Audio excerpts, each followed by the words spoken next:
Okay, magandang araw ulit. Tingnan ninyo sabi rito, no rush. Chis Escudero rejects special session to tackle Sara Duterte's impeachment. February 9 po ito, pala yung petsa na yan. Yan. Sabi niya, hindi kailangan ng magmadali. At hindi rin naman kailangan magpatawag ng special session para talakayin ng impeachment. Gago talaga, no? Tapos sasabihin niya, meron kami nga iusog natin ng June 2 ng June 11 kasi meron kami nga importanteng dapat natapusin ng mga panukalang batas. Pag hindi namin ito na second reading itong linggong ito, hindi na rin namin third reading sa susunod na linggo. Importante po yung panukalang batas na hino-stage ni Chis Escudero. Diba? Para ma-justify ang pag-usog niya para naman matupad yung pagdidismiss nila, yung de facto dismissal ng impeachment case. Sabi rito, Senate President Escudero back at the call of his predecessor Franklin Drilon for the Senate to request. Kasi dapat po naman talaga magre-request si Chis Escudero ng special session. Bakit? May pending bills kayo meron kayong legislative matter na pending 'di ba? And after 4 months mag-end na yung inyong trabaho bilang mga senador. O di tapusin sana. Sabi ko nga kung kayang tapusin naman pala yan nang wala pang 1 linggo, ba't hindi ginawa? Nagpa-special session na merong palugit ng 30 araw. Sabi niya, calling Congress to a special session to tackle the impeachment complaint is the sole prerogative of the President, which cannot be questioned not even by the Supreme Court, sabi ni Drilon. Kasi nasa Constitution natin yan, the President may call a special session at any moment, ang sabi doon. Pero sabi naman po nila Escudero, ano daw po yan, yan po ay trabaho Kaya sabi niya, why? What is the problem? What is there to remedy? Sabi ni Escudero. He said that the President can only call for special session to pass important pieces of legislation. Pasok sa banga yung 12. Diba? Not for the Senate to convene as an impeachment court. That is correct. Kasi hindi kinakailangan ng Senado ng session para mag-impeachment court. Special sessions are also reserved for cases when replacement needs to be appointed because the Vice President was elevated to the presidency or when the President declares martial law. Doon lang daw po, sabi ni Chis Escudero, kailangan yon. Ito pa. Yun lamang ang mga pagkakataong automatic na magko-convene ng Senado at ang Kamara. Kasi kapag meron niyang tinatawag na sa martial law pala yun, voting jointly. Diba? Mag-session sila, kung naka-adjourn sila, then they have to have within 48 or after 48 hours, they have to have a special session para po sa martial law, kung nag-declare ng martial law ang Pangulo. Na sabi, ba't naman namin kailangang mag-convene sa special session? Hindi binanggit ng saligang batas ang pagkakaroon ng impeachment trial. Sarap sampalin. The Senate is expected to start the impeachment trial proceeding when it resumes from the break on June 2. Okay? Ngayon, eto pa.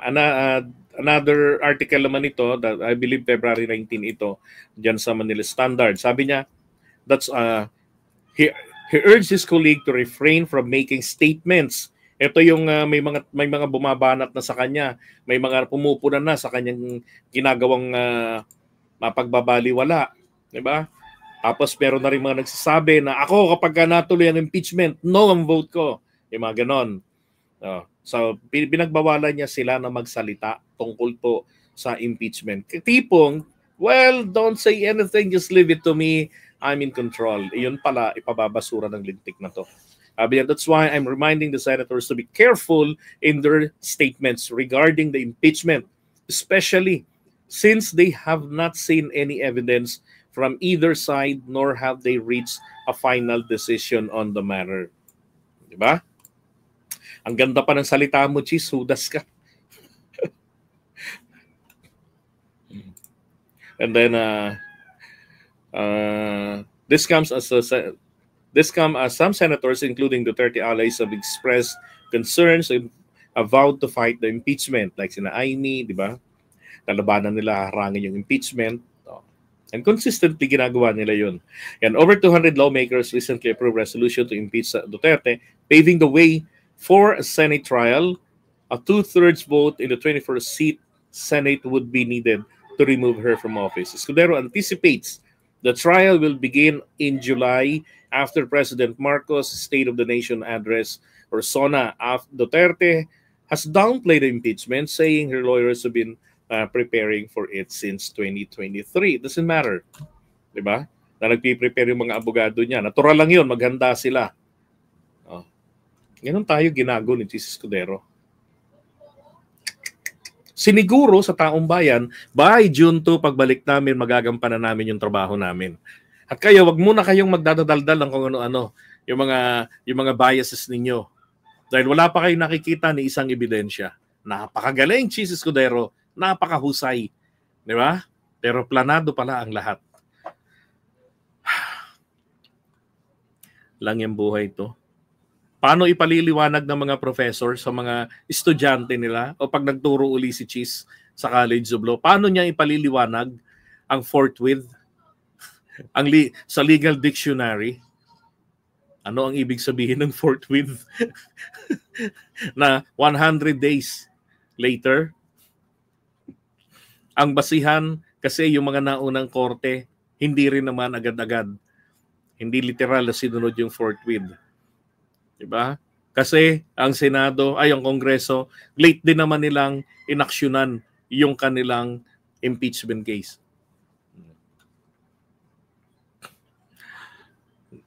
Oo nga, yun ang maganda gawing prison gate yung maging prison yung Senate Lintik ng mga yan. Eto, pakinggan natin ito isang expert. To impeach or not to impeach? Makakatawid ba sa 20th Congress ang impeachment proceedings, attorney? Kung ang susundin natin ang ating konstitusyon, yung saligang batas, kung susundin natin ang jurisprudence, dapat makatawid yan sa 20th Congress. Dapat. Kasi malinaw naman ang ating saligang batas at kung titignan din natin yung records ng Constitutional Commission na gumawa ng 1987 Constitution, malinaw din naman ang spirit and intent ng Constitution na pagdating sa impeachment, dapat to agad-agad, walang delay at tuloy-tuloy. Kung titignan din natin, forthwith. Malinaw ko yun. At kung titignan natin mismo ang rules ng Senate, malinaw din na dapat yan, pagka-file ng House of Representatives ng Articles of Impeachment, dapat yan didinggin ng Senado araw-araw. At kung titignan din natin ang rules ng Senado... ang sabi nga ron day to day, until final judgment reach. Diba? So kung magpalit man ng composition ng mga judges, tuloy-tuloy pa rin magko-crossover yan. Ang ginagawa po ni Jesus Escudero, bakit hindi niya itinuloy yung ADOS? Kasi magkakaroon po ng posibilidad, diba, na magsimula na sila ng presentation ng ebidensya, ng trial. Diba? Kasi kung ADOS po, meron 10 araw si Sara para sumagot. So after 10 days, ano mangyayari? Diba? So sa 17 or sa 18, kailangan na nilang mag-trial araw-araw hanggang katapusan ng June. Hanggang June 30, baba ang desisyon. O kung gusto nila, patawirin sa susunod na kongreso. Kasi yun naman ang requirement dyan, day to day. Diba? Maliban na lamang weekends at saka ng, mga legal holidays. Yung impeachment procedure, which is non-legislative, is supposed to take precedence or priority for legislative work. Tama po lahat ang mga tinura ninyo, attorney. Pero ito, nababash ngayon itong si Senate President Cheese Escudero dahil na Masters of Law, graduate ng law sa, alam mo na, sa bilang scholar ng bayan. UP. Ang salitang forthwith lang, hindi daw niya naintindihan. At ito yata ang nagagamit ngayon para ipambas sa kanya. Kasi kung gagamitin ng forthwith, noong February pa dapat sinimula ng impeachment at hindi yung pinatagal-tagal niya, kasi mas iginalang niya ngayon ang Senate break kaysa yung pagtawid nito sa 20th Congress. Ano po ang pananaw niyo dyan, Attorney? Naintindihan natin ang frustration ng ating mga kababayan at yung mga nakakaalam sa batas, no? Nung una siguro, we gave him the benefit of the doubt dahil naman Senate President siya. Pero hindi na lang yung salitang forthwith, yung sariling salita niya. Nangako siya noon para lang ma-assure tayo na ito hindi isasantabi. Kasi yung impeachment, napaka-importante yun, George. Di ba? Very serious offenses. At yan ay hindi lamang gawain ng mga politiko, kundi yan ang mandato ng taong bayan. Tayo ang nagsakdal, tayo rin ang magiging quest dun sa mga hinalal nating mga elected representatives. Yan, binaliwala na niya. Tapos, yung sariling salita niya, binabaluktot niya o kaya pinapalitan niya. So naiintindihan natin yung pag-contempt ng taong bayan sa kanya at yung mga nakakaalam ng batas. Sana ho ay mag-isip-isip sila na they should not use this for their own personal political convenience survival. Dapat ho, yung unahin nila. Ano ho ba yung interest at kagustuhan ng taong bayan? Nalala ko tuloy Tama sinasabi niya Di ba? Mag-isip-isip sila. Tignan niyo yung nangyari po sa tatay ni Jinggoy Querap. Anong ginawa ng mga pro-administration senators? Hinarang nila yung pagbubukas ng second envelope. Umaga pa lamang, alam na majority sa kanila, 11 senators ay ayaw po nilang mabuksan yung envelope na yon. Anong naging resulta nun? Nadismaya ang prosecutors ng House of Representatives, di ba? Nag-walk out sila, nagdire-diretso ng EDSA Shrine. Anong ending? Ilan linggo lang, napatalsik si Erap Estrada. Di ba? Because of too much protection and downplay ng proseso. Tapos nung binuksan din naman po yun, di ba? Ano ang laman? Kasi binabandonan na rin ng impeachment court kasi gusto nilang protektahan si Erap. Inabandonan nila yung hindi na tinuloy yung impeachment trial.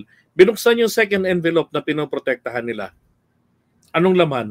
Hindi pala pasabog Mas matapang pa po ang putok galing sa kilikili kaysa sa laman ng second envelope.